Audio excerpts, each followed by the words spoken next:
राधे राधे। कैसे हैं आप सब लोग। व्रत विधि उपाय में सभी लोगों का स्वागत करती हूँ।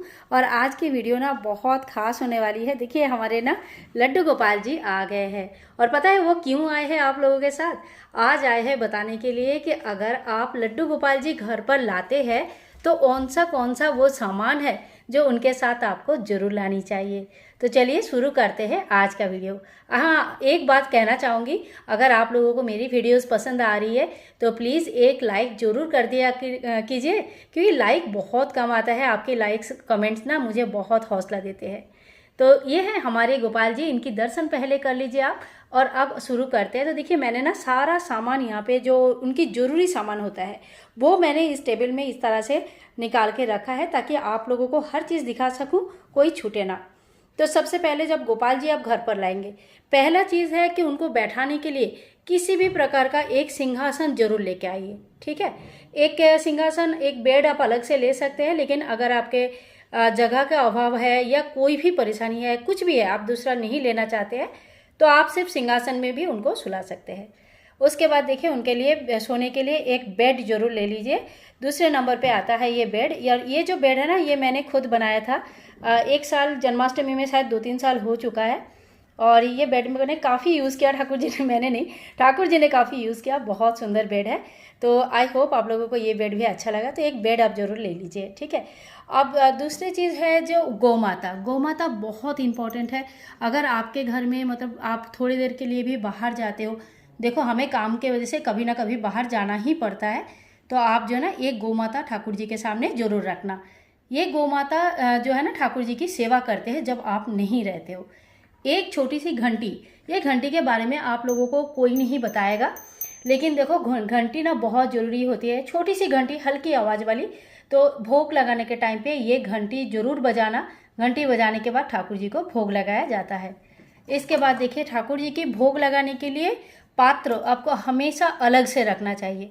हमारे शास्त्र में ना स्टील की पात्र के बारे में कहीं कुछ नहीं बताया गया है, लेकिन अगर आप नहीं कर सकते, आपके पास नहीं है, तो जो भी आप कर सकते हैं उतना ही आप लाए। मन छोटा ना करें। जब ठाकुर जी मतलब आपके साथ होंगे, जब उन्होंने चाहेंगे, तो आप कांसा, पीतल, चाहे तो चांदी की कोई भी पात्र आप ला सकते हैं।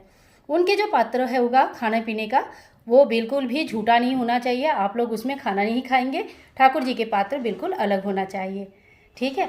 इसके बाद हम आगे बढ़ते हैं और आते हैं चंदन। चंदन ठाकुर जी को बहुत प्रिय है। अगर आप इस तरह का चंदन यूज़ करेंगे लकड़ी वाली तो बहुत अच्छी है।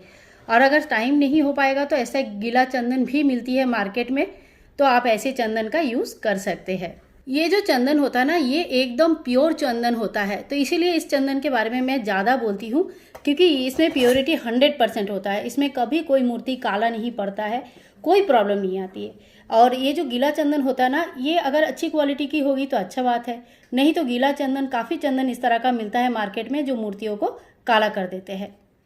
आप जो सेवा है वो है इत्र सेवा। देखिए इस तरह का कुछ इत्र आप घर पर जरूर रखिए। मैं आपको एक ही दिखा रही हूँ, लेकिन अगर आपका हो सके तो 2-3 किस्म का इत्र रखें। और ये जो इत्र होता है ना, ये अलग है। देखिए इसमें अल्कोहल नहीं होती है, ये रोलन टाइप का होता है, फूलों से बनते हैं। इससे ठाकुर जी की मालिश किया जाता है।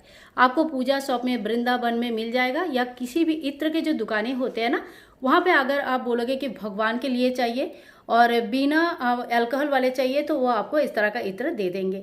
मैं स्पेशली ये मुंबई से मंगवाती हूँ। जब भी हस्बैंड मुंबई जाते हैं तो मैं मंगवा के रख लेती हूँ। आपको मैंने इत्र कलेक्शन भी एक बार कभी ज़रूर दिखाऊंगी। प्लीज़ कमेंट करके रखना, मैं ना चीज़ें भूल जाती हूँ, तो एक बार कमेंट कर देना तो याद रहेगी। और ये है। इसके बाद जो होता है ना ठाकुर जी की ड्रेस। तो देखिए ड्रेस तो धीरे धीरे ठाकुर जी की बहुत सारे हो जाते हैं। तो सबसे पहले देखिए इस तरह का ड्रेसेस आप ले सकते हैं। ये नाइट ड्रेस है, बहुत ही हल्की है, पहनने के लिए बहुत अच्छी है। चाहे तो आप इनर्स की तरह भी इसको यूज़ कर सकते हैं, और काफ़ी सस्ती भी होता है, शायद 20-30 रुपये में ये ऐसे ड्रेसेस मिल जाती है। इसके अलावा आप कॉटन का इस तरह का ड्रेसेस यूज़ कर सकते हैं रात को सोने के लिए या डेली यूज़ के लिए। ठीक है, कम से कम 2 ड्रेस आपको लाना ही चाहिए। एक ड्रेस पहनाएंगे तो एक ड्रेस चेंज करेंगे, धोएंगे, या जैसे भी आप सेवा लेना चाहते हैं। एक ड्रेस आप उनके लिए अच्छी वाली लेके आइए, जो प्राण प्रतिष्ठा करने के बाद किसी भी त्यौहार में आप उनको पहनाएंगे। देखिए हर त्यौहार में ठाकुर जी के लिए लोग नया ड्रेस लेते हैं। आप अपना शक्ति सामर्थ्य इच्छा अनुसार ये ड्रेसेस वगैरह चूज़ कर सकते हैं। पगड़ी ले लीजिए ठाकुर जी के लिए। और अगर विंटर में ठाकुर जी को ला रहे हैं तो आपको ज़रूर उनके लिए इस तरह का विंटर ड्रेसेस लानी चाहिए। तो देखिए ये होता है पोंचो टाइप ड्रेस, ये पहनाने में बहुत ईजी होती है। और आपको पास अगर बिल्कुल कम समय है तो आप इस तरह का ड्रेसेस ले सकते हैं। इसके अलावा देखिए ऐसे ड्रेसेस भी, गोल्ड ड्रेस भी मिलती है, मार्केट में भी मिलती है, खुद भी बना सकते हैं। तो ऐसे ड्रेस मतलब समय के हिसाब से ठाकुर जी का ड्रेस आप ज़रूर चयन करें।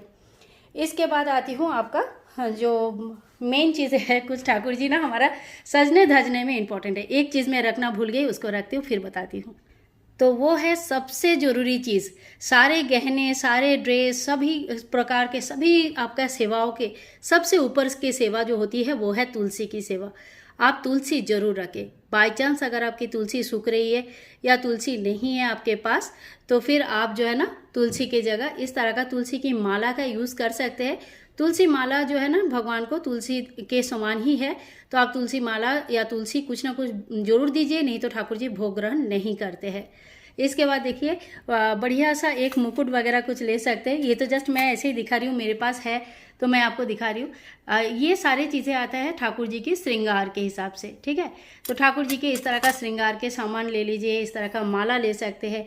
मार्केट में बहुत तरह का माला मिलता है, कोई भी अपने पसंद के, अपने ठाकुर जी की साइज़ के हिसाब से आप माला ले लीजिए। इसके बाद देखिए चूड़ी है, कंगन है, ये लटकन वाली चूड़ी इस तरह का मिलती है। चांदी का चूड़ी बना सकते हैं, ये इस तरह का भी जो चूड़ियाँ मिलती है ये भी पहना सकते हैं। कंगन आपको दिखाती हूँ, हमारे ठाकुर जी ना देखिए चांदी का कंगन पहन के रखे, काफ़ी दिनों से पहन के रखा है, काफ़ी सालों से बोलना चाहिए। तो इस तरह का चांदी का कंगन, पैर में जो है ना, पैर में पायल वगैरह चांदी का ही सब पहन के रखे हैं हमारे ठाकुर जी ने। और इसके बाद देखिए सबसे इम्पोर्टेंट जो होता है ना बांसुरी, बांसुरी आपको बहुत तरह का मिल जाएगा। तो आप कुछ भी अपनी पसंद का ला सकते हो, लेकिन अगर चांदी की बांसुरी आप लाते हो जन्माष्टमी में, ये बहुत अच्छा रहता है। मैं आपको क्या बताऊँ, ये इतने अच्छे रहते हैं ना कि आप कोशिश करना चांदी की बांसुरी लाए। और ऐसे अगर बांसुरी आपको मिल जाए लाडो, तो ये भी बहुत बढ़िया होता है। ठाकुर जी को कभी भी ऐसे बांसुरी आप लगा सकते हो, बहुत अच्छा लगता है। तो ये तो हो गई ठाकुर जी के श्रृंगार के सामान, और बाकी सारा सामान मैंने आपको दिखा दिया है, लगभग सारे सामान जो है ना दिखा दिया है। आशा करती हूँ ये वीडियो आपके लिए काफ़ी हेल्पफुल रहेगा। ये बस उतना ही सामान मैंने दिखाया जितना सामान आपको अपने ठाकुर जी जब लाएंगे तो उनके लिए चाहिए होगा। बाकी तो देखो अपने हिसाब से, और ठाकुर जी ना अपनी सेवा खुद अपने हिसाब से करवा लेते हैं। तो उनको जो भी सामान जैसे भी चाहिए ना, वो आपसे मंगवा ही लेंगे। आप कुछ नहीं करेंगे, आपको पता भी नहीं चलेगा कि आपने कब सामान लिया, क्यों लिया और कहाँ से लिया। तो आशा करती हूँ इस वीडियो से आपको काफ़ी हेल्प होगा। अगर अच्छा लगा तो please like, share, comment, channel को सब्सक्राइब करके रखना। मिलते हैं नेक्स्ट वीडियो में, तब तक के लिए हरे कृष्णा, राधे राधे।